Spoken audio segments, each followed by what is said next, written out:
Welcome back, I'm George, and in this video I'm going to show you the first things you need to do on your new Galaxy A56. I have customization settings, I have improvements for your user experience, and of course I have lots of interesting features that are disabled by default and that make your new phone feel and be 10 times better. But anyways, that being said, and without further ado, let's begin with the first thing you should always do when you get a new Samsung phone, which in this case is to improve the speed of the fingerprint recognition method. For this, we have to come to the settings, then we have to scroll down to security and privacy, and then scroll down to screen lock and biometrics. And in this case, what I want you to do is to tap on your fingerprint and delete it or remove it because you've actually entered the fingerprint the wrong way. So what you want to do once you've deleted all your fingerprints, you want to tap on add a new fingerprint, and well, you are going to do the same process but in a slightly different way. So let's tap on register here at the bottom. And well, in this case, what you're going to do is you're going to use two of your favorite fingerprints at the same time. So you want to use one, and then you're going to use the other, and then you're going to use the first one and the second one until you finish the recognition or scanning process. Once it's done and you've added this new double fingerprint to your phone, you're essentially going to tap on add new fingerprint and do the same thing over again. So the same two fingers, one after the other. And once you finish the second run, meaning you have two fingerprint or double fingerprints on your phone, you will be able to unlock the phone faster than you could before with the two fingers you've used. But anyways, that being said and moving on, the second thing you always want to do when you set up the A56 is to come to the settings, to the main settings page, then scroll down to advanced features, and then tap right here on intelligent features, because here you will find every single AI feature that's available for this phone. We have the new best face mode, we have object eraser, we have edit suggestions, we have the AI select, so we can circle anything we want on the screen. So essentially what you want to do here is to tap one by one on each one of these features and make sure that they are turned on, because for some weird reason, sometimes these features come disabled by default, and well, therefore you are going to miss out on that functionality. So come here and make sure that everything is turned on. But anyways, that being said, and back here to the main settings page, the next thing you want to do on the A56 is to improve the battery life and the battery health. So let's scroll down a little bit to the battery section, then tap right here on power saving, because thankfully on this phone, we have the option to select which features get disabled or enabled on the power saving mode. As you can see, we can limit the CPU speed to 70%, we can decrease the brightness, turn on dark mode. There's a bunch of features we can enable or disable to conform our own power saving mode. Of course, the more features you turn on, the stronger the power saving mode will be and the more battery life you will save, but also, of course, the more inconvenient this mode will be. So some people may prefer to disable most of these features and turn the power saving mode on all the time, and maybe some people prefer to turn everything on and only use it when it's actually a must. Now moving on and back here to the main battery menu, if we tap on battery protection, we will have the option to choose basic, adaptive, or maximum. If you choose maximum, your battery will be protected in a very strong way, in this case by limiting the charge to 80%. Then if you choose adaptive, the phone will intelligently charge during the night, so essentially the battery doesn't get as drained as it would normally get. And then if you choose basic, you essentially do the same thing as with adaptive, but in a smaller way, so it is not as inconvenient to the user. Now, personally, I believe that basic is more than enough, considering that this phone has really good battery life. But if you're planning on using it for a very long time, like 5, 6, 7 years, maybe you want to turn on adaptive or even maximum. But anyways, that being said, Something very few people know is that there's actually more things we can do to save battery life beyond tweaking the battery settings on the phone.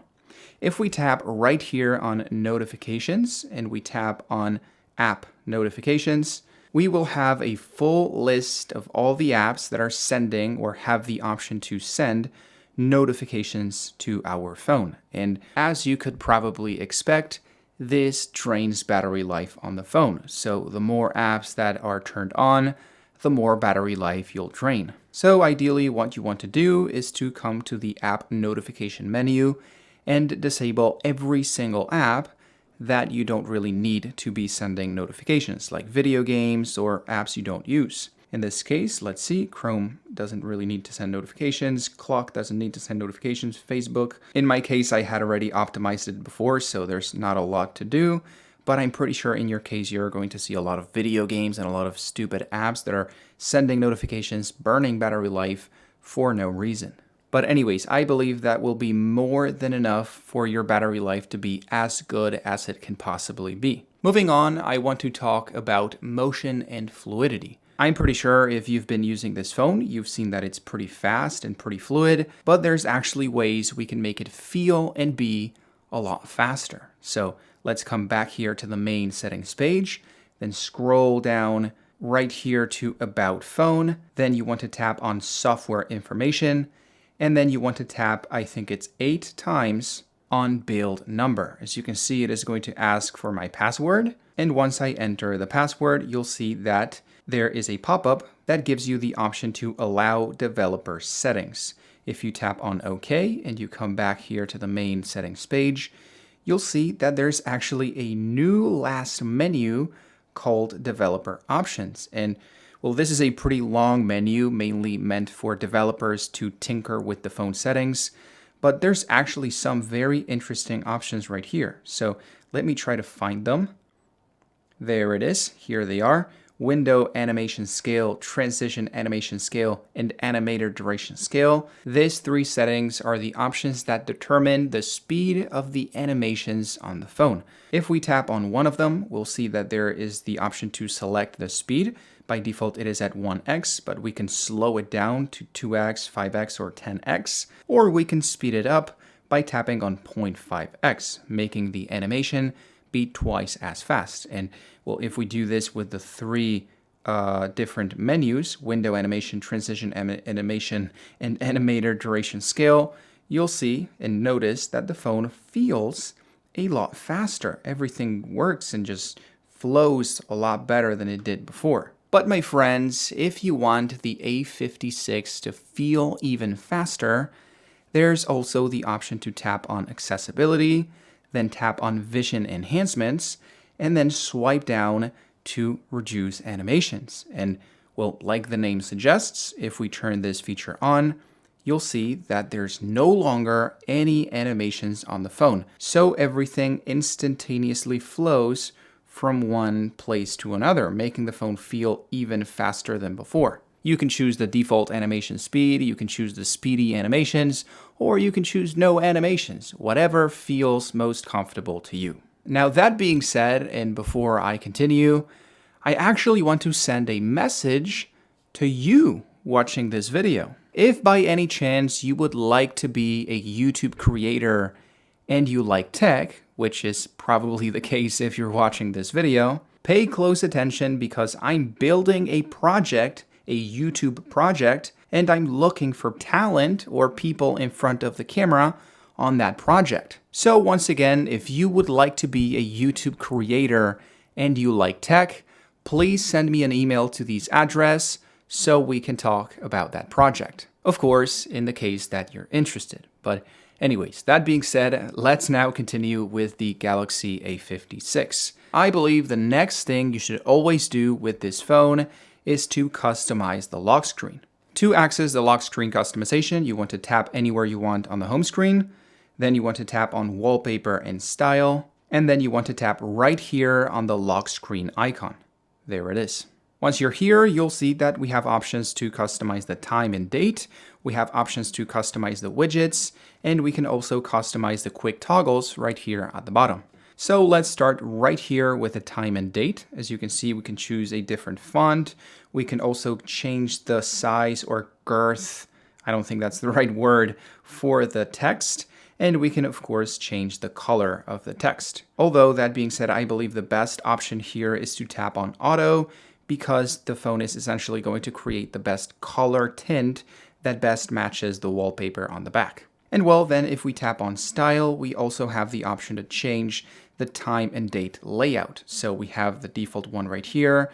We can use a more vertical mode. We can essentially choose from a set of different styles, of course, each one displaying one type of information. Now, once you're done, you can also reshape that text and even place it more to the left or more to the right. And well, that will also, as you can see, determine the position of the widgets below. So if we tap right here on the bottom row and tap again, we will be able to customize up to 4 different widgets on the lock screen. As you can see, we have 2 here by default, 2 of the larger size, because as you can see, we have 2 different sizes for widgets. We have a more compact squared size with which we can add up to 4 widgets. And then we have a slightly bigger rectangular widget, which takes up 2 slots, so we could only add 2 of those. Once we're done, we can also customize the quick toggles right here at the bottom. So we could essentially add any quick toggle we have on the phone, and also any app we have installed on the phone, both for the one on the left and the one on the right. And well, once that's done, although you could have done this at the beginning of the process, you can also tap right here at the top left and change the wallpaper from, well, the ones that Samsung gives you by default or any picture you have on your gallery. Now, that being said, the lock screen is not the only improvement with One UI 7. As you can see right here, there's some new improvements to home screen customization too. For the first time ever, we now have big folders with which you can interact, as you can see, without having to open the folder. As many of you know, traditionally with other folders, you essentially had to first tap on the folder and then second tap on the app, which takes a little bit more time than tapping on the app directly. So now with One UI 7, you can tap and hold on a folder, then tap on Enlarge, and as you can see, you can make it bigger with the ability to, as I said earlier, interact with apps directly, although you can also tap on it to open the folder as you would do before. Now moving on, another very interesting customization option for the home screen is that you can tap and hold and then customize the size of your widgets with a lot more precision. Theoretically, you could do this before in older versions of this phone, but as I said, now you have a lot more precision, having many more options for size. And as you can see right here, in some widgets, you also have the option to customize the shape. So if you tap and hold and then tap on settings, you can choose the shape, the outer shape of the widget between these options right here. Now, of course, this is completely optional and has nothing to do with functionality, but I think it's a great add-on to make your home screen look a certain way. On top of this, and something that I consider to be more useful, is that if you tap and hold on any widget and then you tap on Create Stack, you can essentially stack, like the name suggests, multiple widgets on top of each other. So in this case, I've just added a second widget, so I can now swipe between the two, having more functionality in the same space. And of course, you can do this as many times as you want. I can add a third widget here. In this case, let's do the clock, for example. There it is. So, I can have 3 widgets now instead of, having the same 3 widgets occupying most of the home screen. And something that is a little bit older but not less useful is that if you tap and hold on any empty space on the home screen like this, and then you tap on Settings, you can customize the home screen grid and the app screen grid. So in this case, for the home screen, you can select between 4 apps by 6 or 5 apps by 6, having more space for more apps. You can do essentially the same for the app screen grid. So you can choose 4 columns or 5 columns, having more space for more apps. And you can also choose the amount of apps that fit on your folders. In this case, by default, it is 3 by 4, but you can increase it to 4 by 4. So as you can see right, well, you can't really see it here. There it is. You can fit more apps on your folders. But anyways, that being said, let's come back right here to the main settings page because I want to show you how to take proper care of your phone so it can last many, many years.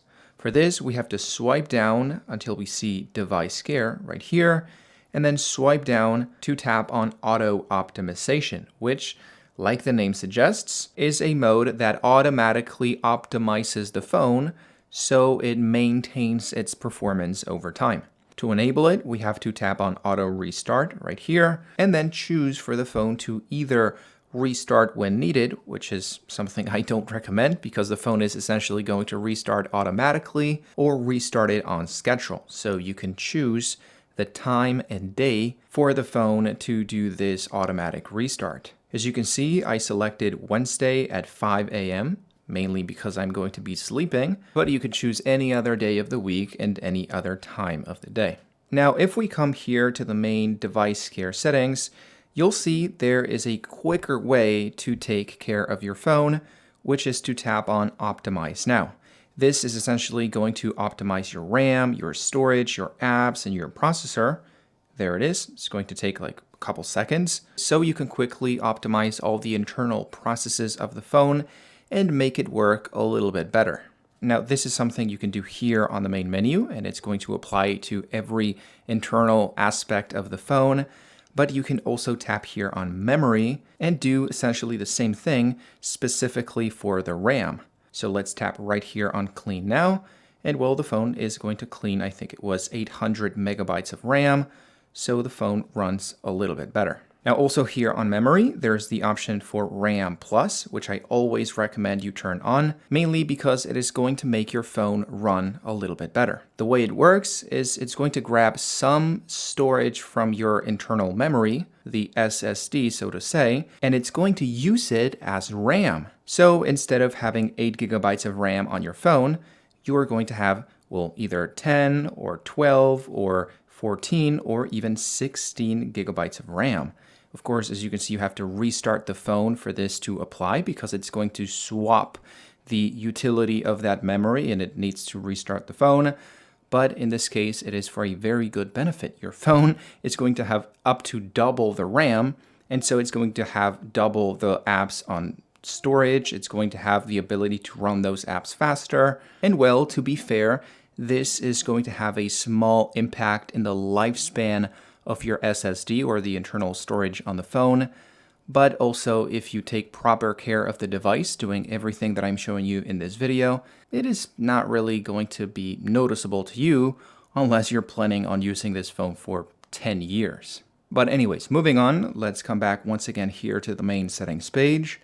Now scroll down to advanced features right here and tap on side button, because on Samsung phones and pretty much any Android phone, you can customize the functionality of the side button on the phone. As you can see, we can customize a double press, which I have set to toggle the flashlight, but that can also, if we tap right here, customize as a camera button or a Samsung Wallet button or a magnifier or even a quick button to open any app you have installed on your phone.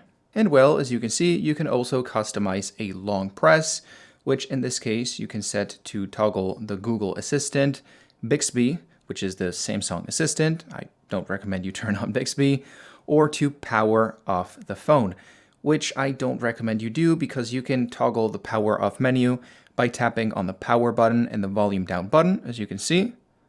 There it is. So there's no need to also toggle the same menu by holding the power button. It's kind of redundant, so I recommend you set it to the Google Assistant or Bixby if you prefer Bixby over Gemini, which I don't think it's the case.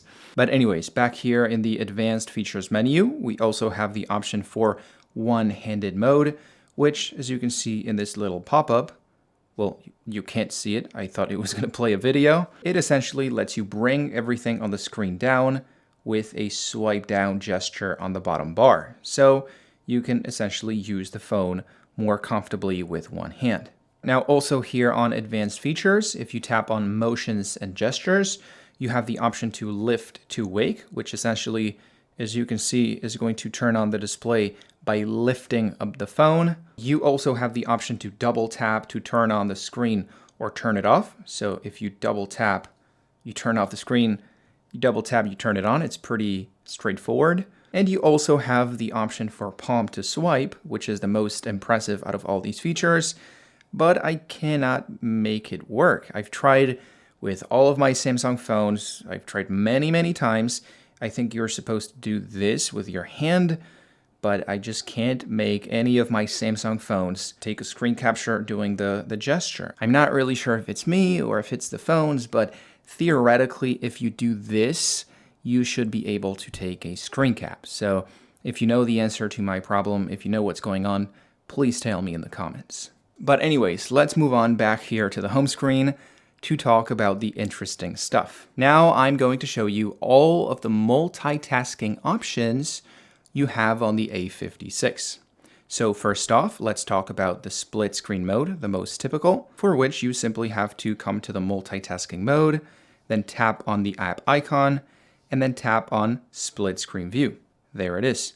Now you just have to select a different app. You can even tap on these buttons right here to select from all of the apps you have installed on your device. In this case, let's open Geekbench 6, for example. And just like that, you'll be able to use two apps at the same time.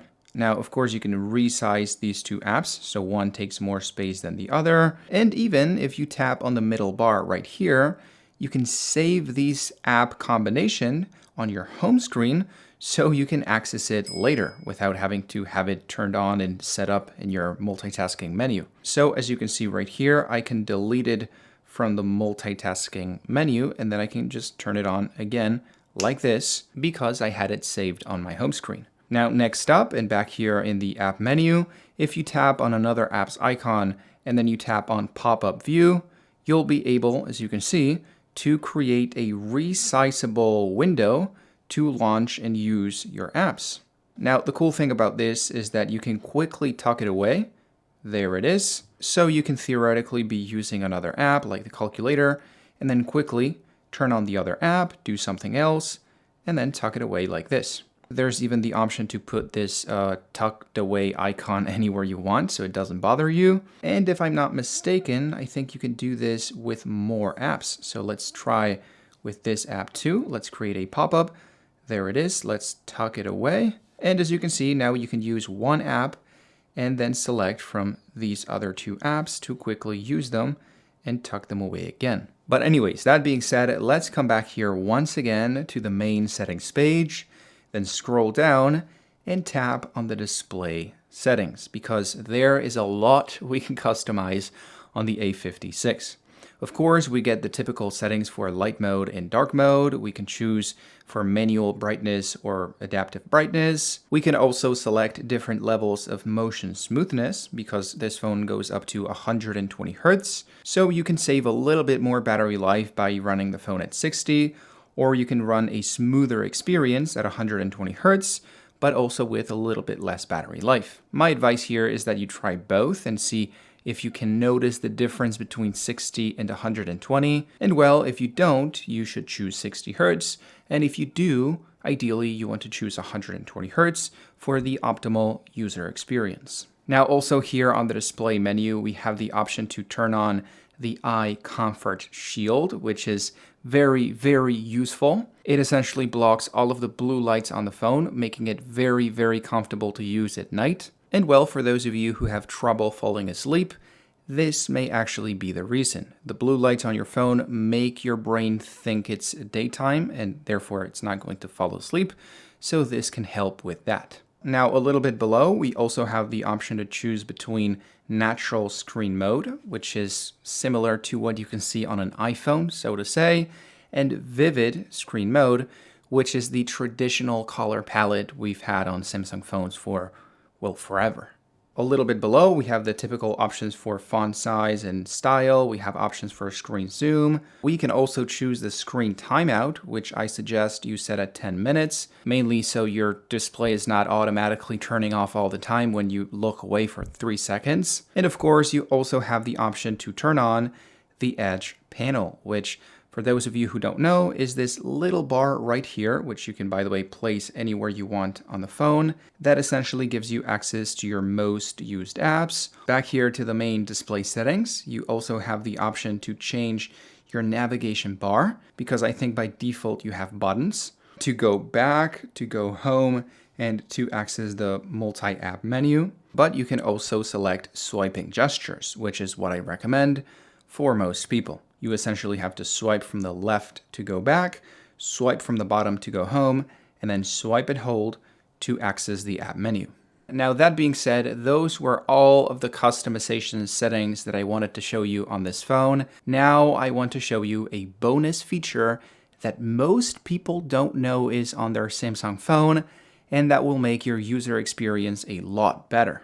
So if you come to the Gallery app and access all of your images, you'll see that if you tap on any given picture and you swipe up, you'll have access to the data on that picture, mainly where it was taken, the camera settings, the resolution, and all that stuff. But on Samsung phones, you also have in this little space right here, all of the AI options available for that picture. So in this case, as you can see, we only have the option to remaster that image, so it looks higher resolution. But if we select another picture like this and we swipe up, you'll see that we now have another AI feature, in this case, 24-hour time lapse, which is essentially going to create a little video showing, well, a fake 24-hour time lapse on this area or space right here, as you can see. This is not available in any picture. It has to show some sky and some special conditions. So, of course, depending on the image, you'll see that there are different types of AI options available. For example, in this picture, we should theoretically see the option to remove shadows. Although it doesn't show, maybe it didn't recognize those shadows. Let's maybe try with this picture right here. And well, there it is. We have the option to erase the shadows, mainly this one right here on the image. So once again, depending on your image, you'll see different types of AI features available. In this case, as you can see, it's done a pretty good job. So if you want to improve your images, or you're simply bored and want to see what your phone is capable of, I suggest you come to your photo gallery and tap on each one of your photos to see what options are available. But anyways, that is everything that I had for this video. If you have any questions regarding anything that I said, please tell me in the comments. And if you don't, well, I hope you enjoyed the video, and I hope to see you again very soon. Peace.